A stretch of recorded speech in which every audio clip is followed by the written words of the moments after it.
अस्सलाम वालेकुम दोस्तों, एजुकेशन टीवी पे खुशामदीद।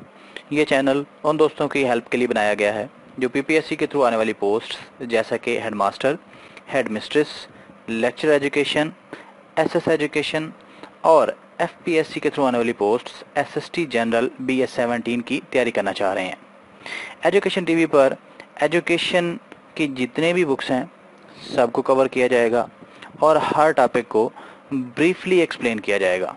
होपफुली लेक्चर्स लेने के बाद आपको किसी और हेल्पिंग मटेरियल की ज़रूरत नहीं पेश आएगी। तो आइए स्टार्ट करते हैं आज का हमारा लेक्चर। एजुकेशनल फिलॉसफीज में जो हमारा आज का टॉपिक है वो है प्रीनियलिज्म। आज के लेक्चर में हम बात करेंगे प्रीनियलिज्म क्या है, इसके एक्सपोनेंट्स कौन कौन से थे, मेजर कॉन्सेप्ट्स क्या हैं, एम ऑफ एजुकेशन क्या है, करिकुलम किस किस्म का प्रीनियलिज्म जो है वो फेवर करता है, मेथड ऑफ टीचिंग क्या है, role of teacher and discipline, और एंड पर हम बात करेंगे लिमिटेशन ऑफ प्रीनियलिज्म की। मेजर एक्सपोनेंट्स की अगर बात की जाए तो मेजर एक्सपोनेंट्स ऑफ प्रीनियलिज्म में सबसे पहला जो है वो रॉबर्ट हचिसंस है। ये एक अमेरिकन फिलासफर था, ये अमेरिकन प्रोफेसर और फिलासफर था। मॉर्टिमर एडलर, ये भी एक अमेरिकन फिलासफर था। इसके बाद बेंटिक और थॉमस एक्विनास, ये दोनों भी मेजर एक्सपोनेंट्स में आते हैं।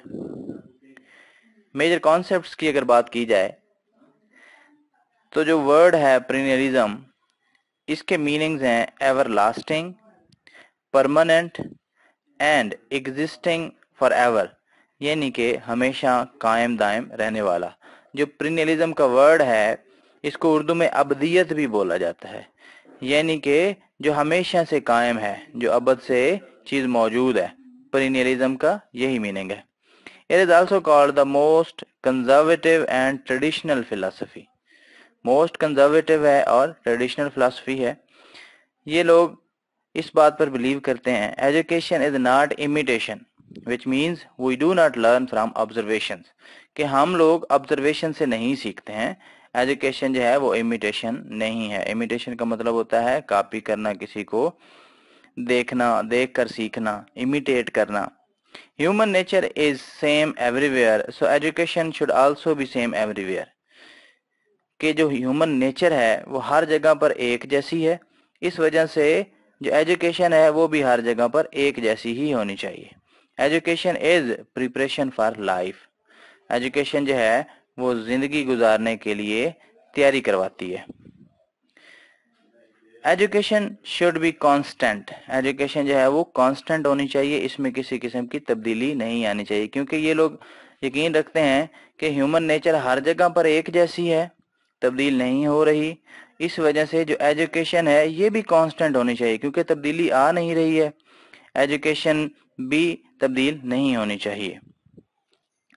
इसके बाद ये लोग कहते हैं perennialism follows idealism and realism to some extent. ये दोनों जो हमने जनरल फिलोसफीज डिस्कस ऑलरेडी हम कर चुके हैं, आइडियलिज्म और प्रीनियलिज्म। तो इन दोनों के आइडियाज जो हैं, जो वो प्रीनियलिज्म जो है इसको फॉलो, प्रीनियलिस्ट जो है इसको फॉलो करते हैं। It is mixture of both of these general philosophy. They believe ideas are as relevant and meaningful today as they were written centuries before। ये लोग इस बात पर यकीन रखते हैं कि कोई आइडिया, कोई बात जो आज से सेंचुरीज पहले लिखी गई थी वो आज भी इतनी ही रेलेवेंट है जितनी उस वक्त थी जब वो लिखी गई थी। फॉर एग्जाम्पल, अगर विलियम शेक्सपियर ने कोई बात की या एरिस्टोटल ने कोई बात की जो आज से कई सदियां पहले वो बात कर गए या जो आइडिया दे गए, तो वो आज भी उतना ही मीनिंगफुल है जितना उस वक्त था जिस वक्त वो बात कही गई या जिस वक्त वो आइडिया प्रोड्यूस हुआ। They believe in universal curriculum. जो करिकुलम है वो यूनिवर्सल होना चाहिए। They also believe that school remain same and everyone learn the same thing. School भी सेम है और हर शख्स जो है वो एक जैसी चीजें ही सीखता है। एम ऑफ एजुकेशन की बात करते हैं। Basic thing is to develop intellect of the student. जो तुलबा की ज़हनी इस्तेदादकार है उसको बढ़ाना एम ऑफ एजुकेशन है इन लोगों का। टू इनकलकेट एंड्योरिंग थिंग, ऐसी चीज़ें जो एवर लास्टिंग हैं वो तलबा को पढ़ाई जाएं, दैट नेवर चेंज, जो कभी नहीं बदलती। To teach students that human nature is same everywhere, so education should also be same everywhere, तलबा को ये पढ़ाया जाए कि ह्यूमन नेचर जो है वो हर जगह पर एक जैसी है, इस वजह से एजुकेशन भी हर जगह पर एक जैसी होनी चाहिए।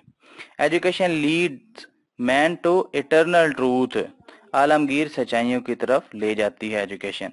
Focus of education should be the ideas that have lasted for centuries, जो एजुकेशन का फोकस होना चाहिए उन आइडियाज के ऊपर फोकस होना चाहिए जो सदियों से हमारे साथ चल रहे हैं। मेथड ऑफ टीचिंग की अगर बात की जाए तो ये सोक्रेटिक मेथड, जिसको हम क्वेश्चन आंसर मेथड भी बोलते हैं, उस पर बिलीव करते हैं। डायलैक्टिक मेथड भी यही होता है।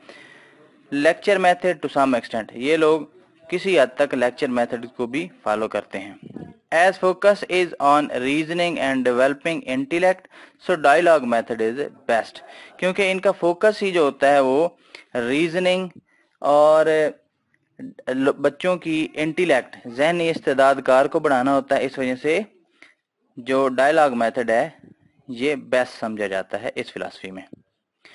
Role of teacher, teacher centred philosophy है ये। Teacher is authority and teacher is benevolent task master, ऐसे टास्क तुलबा को देता है जो फायदेमंद होते हैं। Teacher is prominent in the class, teacher जो है वो क्लास में प्रोमिनेंट है। Teacher is active and expert.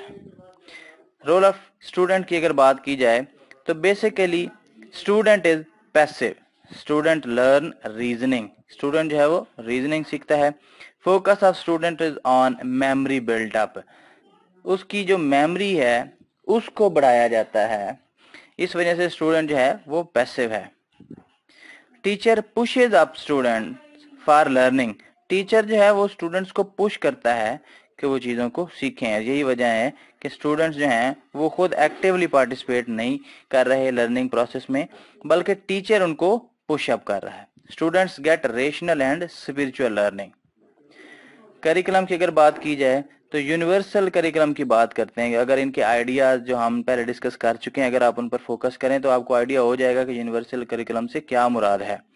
ऐसी चीज़ें जो सदियों से हमारे साथ चल रही हैं, ऐसे आइडियाज जो हमारे साथ आ रहे हैं नस्ल दर नस्ल और उनमें कोई तब्दीली भी नहीं आ रही, क्योंकि ये लोग समझते हैं कि लाइफ चेंज नहीं हो रही। इस वजह से यूनिवर्सल करिकुलम होना चाहिए जो आने वाली नस्लों को भी पढ़ाया जाए। जो पिछली गुजर चुकी नस्लें उन्होंने भी वही चीज़ें पढ़ी और आने वाली नस्लों को भी वही पढ़ाना चाहिए। यूनिवर्सल करिकुलम होना चाहिए क्योंकि चीज़ें बदल नहीं रही हैं, लाइफ नहीं बदल रही, आइडियाज सेम है, एवर लास्टिंग है, तो इस वजह से यूनिवर्सल करिकुलम होना चाहिए। फोकस ऑन ग्रेट बुक्स, ऐसी बुक्स पर फोकस होना चाहिए जो ग्रेट हैं। ग्रेट से मुराद ये है जो अजीम लोगों की लिखी हुई किताबें हैं, जो फिलासफर्स की लिखी हुई किताबें हैं।